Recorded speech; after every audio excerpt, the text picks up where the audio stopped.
Hi guys, good morning. তোমরা সবাই কেমন আছো? আশা করছি ভালো আছো। আর আমি দেখো আজকে সকাল সকাল পুজো করতে করতে তোমাদের সাথে ভিডিওটা শুরু করলাম।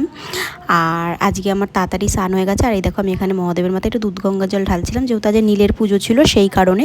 আর এই দেখো এখানে আমার পুজো টুজো দিয়া পুরো রেডি। আর দেখো আজকে আমি মোমবাতি জ্বেলেছিলাম, কারণ আজকে নীলের পুজো ছিল তাই।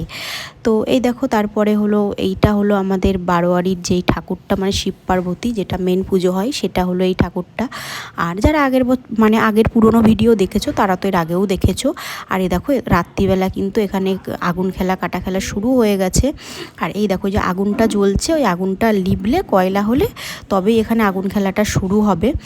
আর হলো আর একটা কথা আমি তোমাদের এখানে বলে রাখি, আমি কিন্তু এখানে যাইনি, কিছু প্রবলেমের কারণে যেতে পারিনি।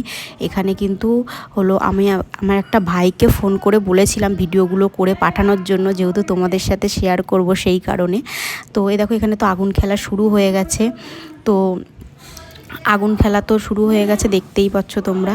আর আমি এবছর তোমাদের সাথে আমিও ফোনেই দেখছি, আমি সামনাসামনি দেখতে পারিনি, ওই যে বললাম একটু প্রবলেম ছিল সেই কারণে। আর তোমরা হয়তো এই লোকেশানটা দেখে ভাববা যে আগের বছর অন্য জায়গায় হয়েছিল, এবছর অন্য জায়গায়। হ্যাঁ গো, আগের বছর আমাদের পাড়ার ভেতরেই আগুন খেলা কাটা খেলা সবটা হয়েছিল। এবছর কিছু অসুবিধার কারণে হলো পাড়ার ভেতরে হয়নি, রাস্তার ওপরে হয়েছে। লোক দেখেছো কত লোক হয়েছে, প্রচুর লোক হয়। আর তোমাদের কাদের কাদের কোথায় কোথায় এই খেলাটা হয়, মানে নীলের দিনকে আমাকে জানিও। এই কাটা খেলা আগুন খেলা আমাদের এখানে তো হয়, আর খুবই মজা হয়। আর এবছর আমি তো কিছুই করতে পারিনি, এমনকি মণ্ডপে গিয়ে পাড়ার ঠাকুরটাও আমি দেখতে পারিনি, আমি কিন্তু ফোনেই দেখেছি ফটোটা। আর এই দেখো এখানে সবাই বসে নেওয়াও শুরু করে দিয়েছে। তো ভিডিওটা কেমন লাগলো বলো, যদি ভালো লাগে তাহলে লাইক করে দিও। টাটা।